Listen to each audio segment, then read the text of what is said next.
독서를 많이 하면 똑똑해진다던데 성공한 사람들은 다 독서가 성공의 비결이라고 하던데 나도 좀 그렇게 되고 싶은데 어떤 책부터 읽어야 되지? 감이 좀 안 잡히시죠? 지금은 저도 한 달에 4권 이상 꾸준히 읽는 것 같아요. 근데 처음 책을 읽기 시작했을 때는 어떤 책을 먼저 읽어야 될지 고민을 굉장히 많이 했었어요. 그래서 각 분야의 교수님들, 북튜버들, 책을 많이 읽는 사람들이 추천하는 인생 도서 50권 정도를 뽑고 다 한번 읽어봤거든요. 그중에 저에게 인생의 지혜를 주고 성장에 도움이 되었던 책 3권을 추천드릴게요. 자, 첫 번째 책은 바로 인류의 조건입니다. 누적 판매 1000만 뷰가 넘은 이 책은 사이토 다카시의 대표작으로 꼽히는 책인데요. 이 책은 뇌과학자로 유명한 박문호 교수님이 서점에서 1억을 쓰고 깨달은 사실들이 이 책에 있다는 거예요. 이 책은 인류가 되는 3가지 조건에 대해서 아주 명확하게 얘기를 해주고 있는데, 먼저 인류라는 게 뭘까요? 어떤 한 분야에서 전문가급도 아니고 정말 대가인 사람들이에요. 문학이나 철학이나 예술 분야 하면은 딱 떠오르는 사람들이 한 명씩 있잖아요. 예를 들면 예술이다, 클래식의 대가 어떤 사람이 떠오르시나요? 베토벤,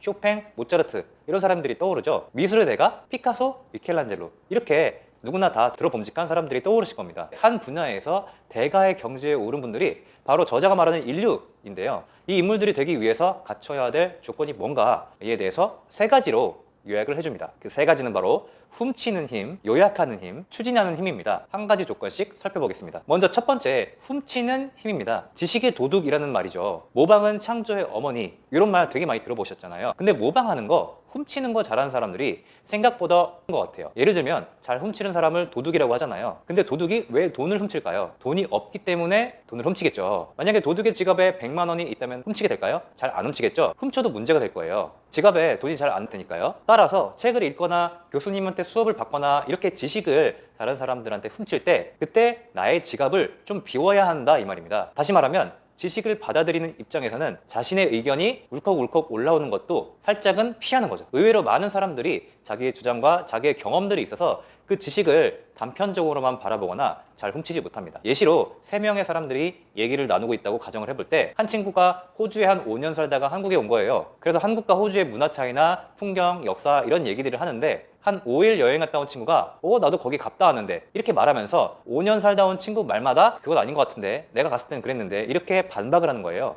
이런 식으로 계속 자신의 경험, 자신이 본 것만 토대로 해서 선입견에 갇혀서 상대방의 이야기를 못 듣는 거죠. 이런 상황 굉장히 많이 들어보셨잖아요. 먼저 잘 훔치기 위해서는 나의 지식을 좀 내려두고 상대방의 얘기를 온전히 들어본다. 자, 두 번째, 요약하는 힘인데요.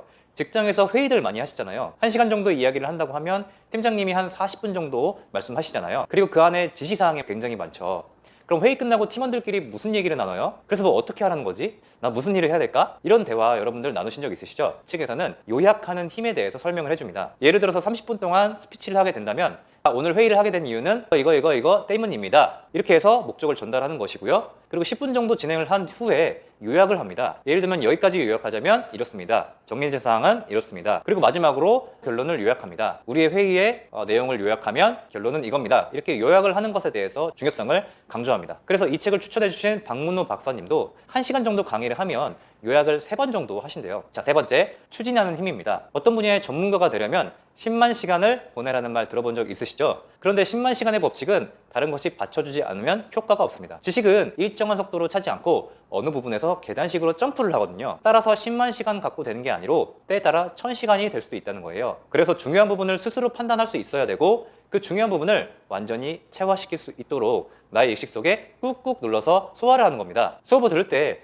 교수님이 쓰면 쓰는 대로, 우리가 수업을 들을 때도 노트 필기를 그냥 기계처럼 적는 거 굉장히 최악의 노트법이라고 하는 말 들어보셨나요? 예를 들면 교수님이 여러 주제와 말들을 한 번에 할 때 그 말을 그냥 아무 생각 없이 적는 게 아니고, 이 주제들의 맥락적으로 어떤 연결점을 가지는지, 결과적으로 어떤 주제가 중요한 부분인지에 대해 파악을 하고, 이 지식을 내 걸로 만들기 위해 이해하고 내 의식 속에 이렇게 소화를 하는 거예요. 그렇기 때문에 인류가 되기 위해서는 지식을 모방하거나 요약하면서 그것을 나의 의식 속에 강하게 학습하는 것이 굉장히 중요한 작업이라고 저자는 말합니다. 이렇게 인류의 조건에 대해 간략하게 소개해 드려봤고요. 이어서 두 번째 책을 소개해 드릴 건데요. 바로 안티프레질입니다.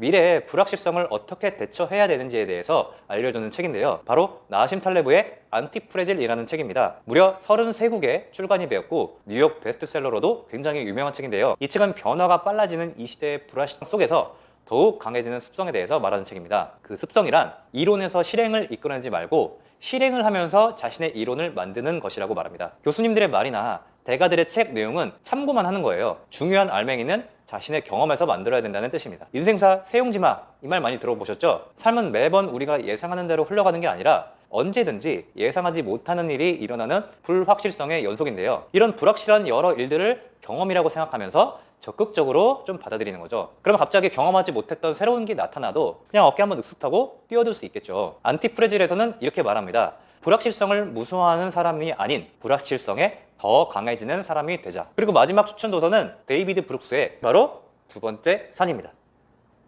아마존, 뉴욕타임스, 월스트리트 저널 등 여러 채널에서 1위를 기록한 책인데요. 빌 게이츠도 나는 브룩스를 읽고 삶의 균형을 찾았다, 이렇게 이 저자에 대한 엄청난 칭찬을 한 적이 있어요. 인생이 좀 공허할 때, 의미가 좀 없는 것 같을 때 필요한 책이 바로 두 번째 산입니다. 세상은 우리에게 자유롭게 살라고 말하지만 인간은 그 자유를 어디에 써야 하는지 몰라서 방황을 많이 하는 것 같아요. 처음에는 우리는 직업이나 명예나 지위를 위한 첫 번째 산을 열심히 올라갑니다. 돈도 벌고 인정도 받고 자신의 발자국을 세상에 남기기 위해서 노력을 하는데 문득 이 산을 오르다가 공허함과 외로움이 찾아오기도 하죠. 오직 나만을 위해 사는 것이 의미가 좀 부족하다는 것을 깨닫게 됩니다. 진정한 기쁨은 자유가 아니라 세상에 대한 헌신에서 나온다는 것을 서서히 알게 된다는 거죠. 이 지점에서 사람들은 두 번째 산이 있다는 것을 알게 됩니다. 두 번째 산을 오르는 방식은 첫 번째 산을 오르는 방식과 전혀 다릅니다. 첫 번째 산은 정복해야 하는 것, 내가 이 산을 정복하는 것입니다. 두 번째 산은 정복당하는 것, 산이 나를 정복하는 겁니다. 누구에게나 그 사람만이 할 수 있는, 그 사람에게만 주어지는 일이 있다고 하는데요. 이 일을 깨닫고 나만을 위함이 아닌 타인을 위한 문제를 해결하는 데 필요한 삶을 사는 거죠. 두 번째 산은 이렇게 말합니다. 세상에 대한 헌신은 당신에게 정체성을 가져다 준다. 잘 살아가는 인생은 자유로운 선택에서 달콤한 강제로 넘어가는 여정이다. 왜냐하면 인생은 외로운 여정이 아닌 함께 집을 짓는 것이기 때문이다. 첫 번째,